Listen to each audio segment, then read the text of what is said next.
तो हम घर से निकलते ही सबसे पहले गए हैं कालका मंदिर, क्योंकि आज की हमारी ट्रेन है शाम की वैष्णो देवी मैया की, और हम हर कार्य करने से पहले मैया के दर्शन ज़रूर करने आते हैं।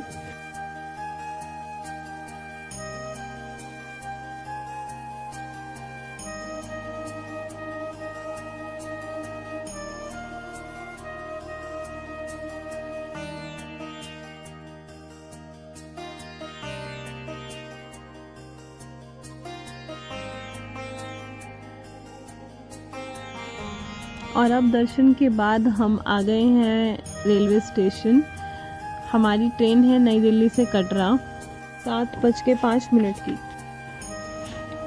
ये है श्री शक्ति एक्सप्रेस ट्रेन जो कि चलती है 7:05 में। हालांकि हम 1 घंटा पहले आ गए थे तो ज़्यादा यात्री नहीं थे, पर हमें अपनी सीट टाइम पर मिल गई।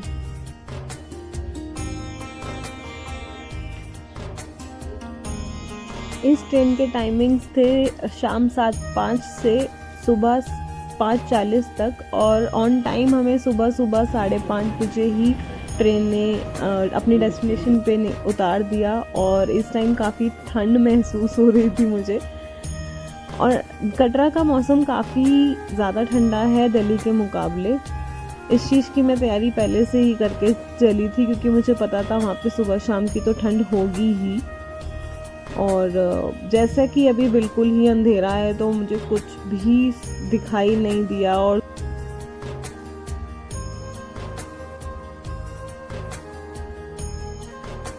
मीन्स जो सीनरी और जो अच्छे अच्छे व्यूज़ दिखाई देते हैं वो दिखाई नहीं दिए। बट कोई बात नहीं, क्योंकि हमें सुबह जल्दी ही चढ़ाई शुरू करनी थी, तो इसीलिए हमने ये वाली ट्रेन सिलेक्ट की थी। और मैं ये बताना चाहती हूँ कि कोई भी अगर वैष्णो देवी आने का प्लान कर रहा है, खास करके नवरात्रों में, तो अब ठंड बढ़ चुकी है, तो अब यहाँ पे मौसम में काफ़ी बदलाव है। अपने गर्म कपड़े साथ लाइएगा प्लीज़।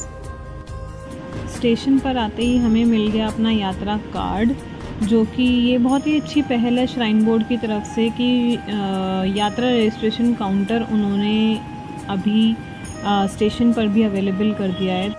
मैं एक और चीज़ यहाँ पे बताना चाहती हूँ कि अब जैसे पहले लोग ऑनलाइन रजिस्ट्रेशन पर्ची, यात्रा पर्ची निकाल लेते थे, वो अब मान्य नहीं है। अब आपके लिए कार्ड अनिवार्य है, आपको कार्ड बनवाना ही पड़ता है रजिस्ट्रेशन काउंटर से। तो आप स्टेशन पे भी बनवा सकते हैं, और अदरवाइज़ आप यात्रा जहाँ से शुरू होती है वहाँ पे भी बनवा सकते हैं।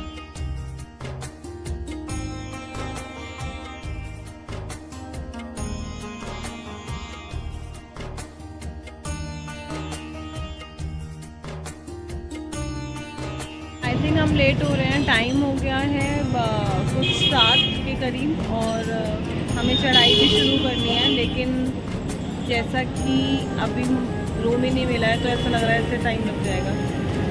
क्या हुआ? तो हमने किया है जयदेवा होटल, और हम बहुत ही रश में हैं क्योंकि हमें चढ़ाई भी शुरू करनी है। हाँ, we are getting late, passes हमारे बन चुके हैं, और ये है हमारा होटल। फ़िलहाल के लिए अगले 2 दिन हम यहीं रुकेंगे।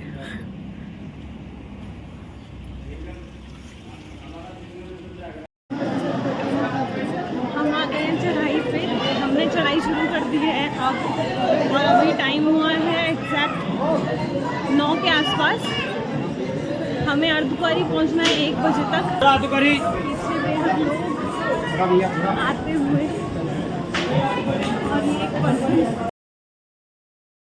शुरुआत में आपको घोड़े खच्चर मिल जाएंगे चढ़ाई के लिए अगर आप अर्धकुंवारी तक करना चाहते हैं तो, और अर्धकुंवारी से वैन भी अवेलेबल है लोगों के लिए, जो कि ऑनलाइन, जिसकी ऑनलाइन बुकिंग होती है श्राइन बोर्ड की वेबसाइट से। और ये बुकिंग आपको बहुत पहले करनी होती है, मे बी 2 महीना पहले से देखना पड़ता है, और 2-4 दिन पहले भी अगर आप कोई अवेलेबल स्लॉट दिखता है तो आप बुक कर सकते हैं। चढ़ाई करते करते मेरा ये हाल हो गया है जो कि सभी का हो जाता है वहाँ। और अगर किसी को श्राइन बोर्ड की वेबसाइट के बारे में नहीं पता है तो आप लोग मुझे कमेंट में बताइएगा, मैं अगली वीडियो में आपको वहाँ की सारी डिटेल कि आपको क्या क्या बुक करना है ऑनलाइन आपको पहले से ही बता दूँगी।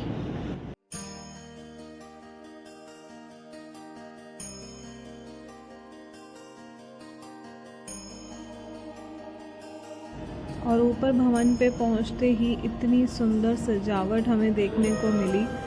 और वैष्णो देवी तो लोग वैसे इन दिनों में इसलिए भी आना इसलिए ज़्यादा पसंद करते हैं क्योंकि सजावट बहुत ही ज़्यादा सुंदर है।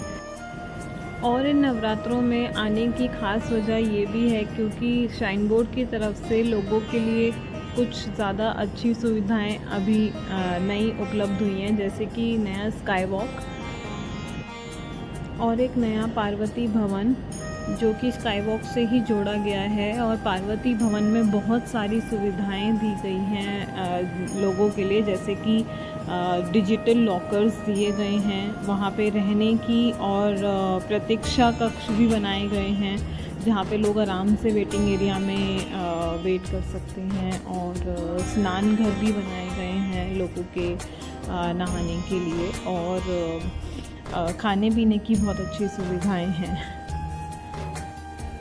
इस पार्वती भवन का इनॉग्रेशन और स्काई वॉक का इनॉग्रेशन द्रौपदी मुर्मू के द्वारा किया गया, और पहले नवरात्रे से ही लोगों के लिए स्काई वॉक और पार्वती भवन खुला है।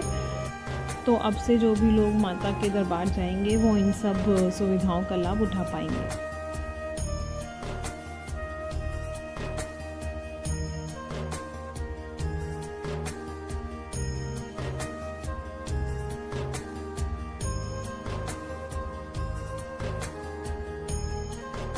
तो यह है वो स्काई वॉक जिसको नवदुर्गा पथ भी बोलते हैं। यह इन्हीं नवरात्रों से आम जनता के लिए खुला है।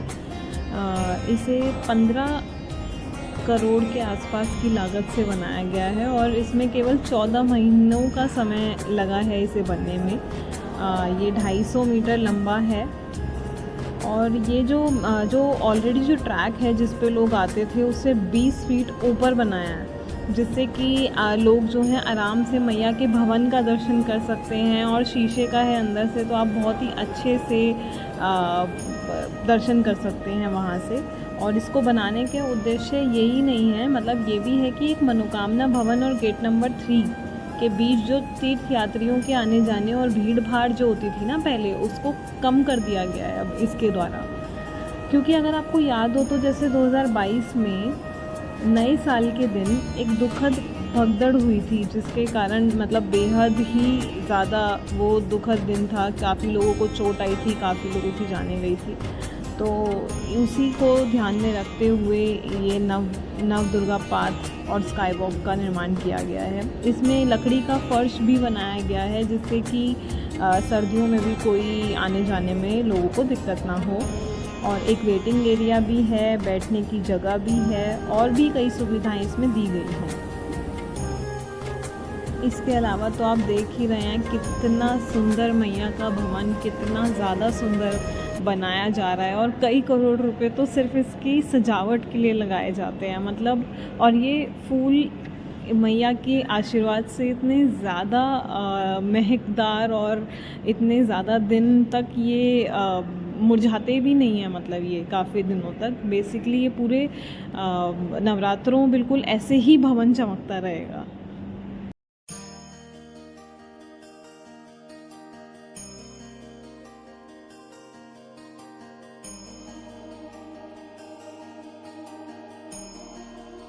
तो अभी हम जा रहे हैं SDM ऑफिस, क्योंकि हमारे दर्शन पासेस बने हुए हैं, वो हमें कलेक्ट करने हैं यहाँ से। तो हमें पास मिल गए हैं और अब हम जा रहे हैं नीचे की तरफ दर्शन करने के लिए। नहीं, पहले जा रहे हैं हम लॉकर की तरफ अपना सामान रखने के लिए। वी आर हेडिंग टू माता के दर्शन।